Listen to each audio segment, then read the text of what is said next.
તો મિત્રો જય દ્વારકાધીશ, જય મોમાય, જય ઠાકર. અને હું છું આપનો એમ કહેવાય કે પ્રિય મિત્ર નવઘણ રાતડિયા. અને મિત્રો આજે આપણે એમ કહેવાય કે આજુબાજુ તમે જોઈ રહ્યા છો એવી હરિયાળી એમ કહેવાય કે લીલીછમ ધરતી છે. એ ધરતી ઉપર આજે એમ કહેવાય કે વનવગડાની માલકોર આજે ફરવા માટે આપણે આવ્યા છીએ. પણ મિત્રો જો કે તમે વનવગડામાં ફરતા હશો તો તમને તો અનુભવ જ હશે. એવી ખુલ્લી હવા છે અને એમ કહેવાય કે લીલોછમ વગડો છે. એવી ધરતી માતાએ લીલુડી ઓઠણી ઓઠી છે. ભલામણા વરસાદ મેહુલો વરસી ગયો છે અને એ ધરતી ઉપર જ્યારે આવ્યા છીએ તમે જોઈ રહ્યા છો ચારે બાજુ લીલુંછમ છે. અને એ વગડાની માલકોર કંઈક ફરવાનો કંઈક હવા એમ કહેવાય કે ખુલ્લી ઉજાસમાં ફરવાથી એમ કહેવાય કે તમારા જીવનની માલકો કંઈક અદ્ભુત નજારો જોવા મળે છે મિત્રો. અને ખરેખર મારી મોમાઈ માટે બે શબ્દ ગાવા છે, પણ તમને મોજ આવે તો વિડીયોને આગળ શેર કરજો મિત્રો.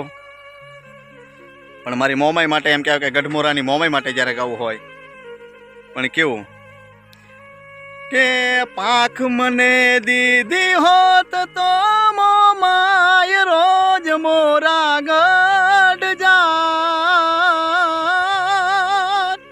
પાંખ મને દીધી હોત તો મોમાય રોજ મોરા ગઢ જાત.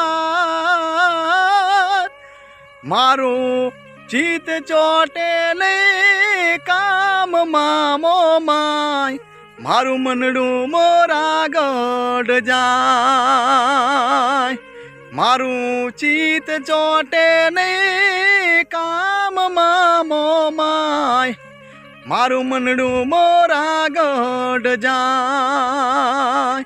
તે મને પાંખ દીધી હોત તો મોમાય જ રોજ મોરા ગઢ જાત. હેજી પાંખ મને દીધી હોત તો મોમાય રોજ મોરા ગઢ જાત. મારું ચિત ચોટે નહીં કામમાં મોમાય મારું મનડું મોરા ગઢ જાય. મારું ચિત ચોટે નહીં કામમાં મોમાય મારું મનડું મોરા ગઢ જાય.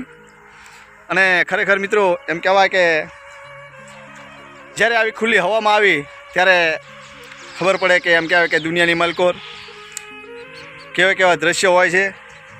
જોકે વનવગડામાં જે મિત્રો રખડતા હશે એમને તો ખબર જ હશે. અને ખરેખર વિડીયો તમને ગમ્યો હોય તો અમારી ચેનલ સબસ્ક્રાઈબ કરી અને આવા જ વિડીયો જોવા માટે મિત્રો અમારી ચેનલમાં જોડાયા રહો. તો ખરેખર આવા જ વિડીયો આપણી ચેનલની અંદર આવતા રહેશે. તો સર્વેને આ નવઘણ રાતડિયાના જય દ્વારકાધીશ, જય મોમાય, જય ઠાકર. એ મારા ગેડિયાના ઠાકર ખમા તને, જય મોમાય.